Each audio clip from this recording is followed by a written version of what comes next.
సంవత్సరాల తరబడి ఎన్ని మందులు వాడినా మీ మోకాల నొప్పులు తగ్గట్లేదా? ప్రాణ పెయిన్ క్లినిక్ లో అత్యాధునిక చికిత్స. సంక్రాంతి, రంజాన్, క్రిస్మస్ ఈ పండుగలు వచ్చాయంటే చాలు ఏపీలో ఒకప్పుడు ప్రభుత్వ కానుకల సందడి కనిపించేది. గతంలో తెలుగుదేశం ప్రభుత్వం హయాంలో పేదలు పండుగను సంతోషకరంగా జరుపుకునేందుకు పౌర సరఫరాల శాఖ ద్వారా రేషన్ సరుకులతో పాటు ఇతర వస్తువులను కిట్ రూపంలో చంద్రన్న కానుక పేరుతో అందించేవారు. వైసీపీ అధికారంలోకి వచ్చాక ఈ పథకాన్ని రద్దు చేసింది. తిరిగి కూటమి ప్రభుత్వం పవర్లోకి వచ్చాక ఇప్పుడు మళ్ళీ ఈ పథకాలు అందుబాటులోకి రాబోతున్నాయి.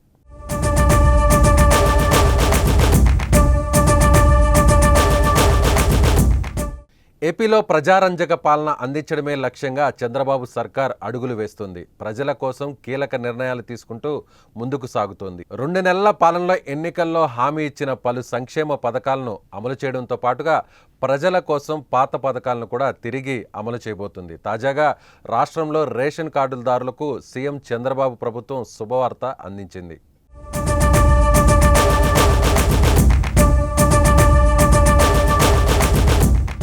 రాష్ట్రంలో ప్రజలు జరుపుకునే ప్రధాన పండుగలకు చంద్రన్న కానుక ఇచ్చేందుకు ప్రభుత్వం రంగం సిద్ధం చేసింది. 2014లో టీడీపీ అధికారంలోకి వచ్చాక చంద్రన్న కానుక పేరుతో ఈ పథకాన్ని తెలుగుదేశం ప్రభుత్వం అమల్లోకి తెచ్చింది. పండుగ పూట పేద ప్రజలు పస్తులు ఉండకూడదనే ఉద్దేశంతో ఏటా సంక్రాంతి, క్రిస్మస్, రంజాన్ పండుగలకు రేషన్ దుకాణాల్లో చంద్రన్న కానుకలను అందించింది. చంద్రన్న సంక్రాంతి కానుక కింద 1/2 కిలో కందిపప్పు, 1/2 కిలో శనగపప్పు, 1/2 కిలో బెల్లం, 1/2 లీటర్ పామాయిల్, కిలో గోధుమ పిండి, 100 గ్రాముల నెయ్యితో కూడిన కిట్లను కార్డుదారులకు అప్పటి టీడీపీ సర్కార్ అందించింది. క్రిస్మస్ పండుగకు కూడా ఇవే వస్తువులను ఇచ్చేవారు. రంజాన్ తోఫా కింద ముస్లింలకు 2 కిలోల చక్కెర, 5 కిలోల గోధుమ పిండి, కిలో వర్మిసెల్లి సేమియా ప్యాకెట్, అలాగే 100 మిల్లీగ్రాముల నెయ్యితో కూడిన తోఫా కిట్లను ఉచితంగా అందించేవారు. ఇలా 5 ఏళ్ల పాటు చంద్రన్న కానుకలను అందించారు. ఆ పండుగల సమయంలో పసుపు సంచుల్లో చంద్రబాబు ఫోటోతో కూడిన ఈ సంచులను అందిస్తూ ఉండడంతో ప్రజలు ఆనందంగా వస్తువులను పట్టుకొని ఇంటికి వచ్చేవారు.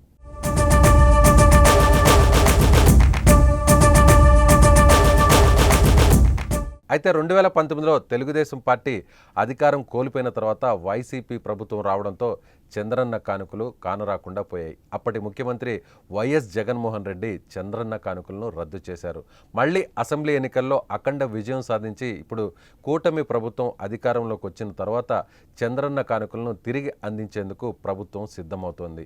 పండుగ పూట పేదల కళ్లల్లో ఆనందం చూడాలనే లక్ష్యంతో గతంలోలాగా సంక్రాంతి, క్రిస్మస్, రంజాన్ పండుగలకు రేషన్ కార్డుదారులందరికీ మళ్ళీ ఈ వస్తువులను అందించనుంది ప్రభుత్వం. అంతేకాదు జగన్ అధికారంలోకి వచ్చిన వెంటనే నిలిపివేసిన కందిపప్పు, పంచదార, గోధుమలు కూడా తిరిగి పంపిణీ చేసి ప్రజా పంపిణీ వ్యవస్థను మళ్లీ గాడిలో పెట్టాలని చంద్రబాబు భావిస్తున్నారు.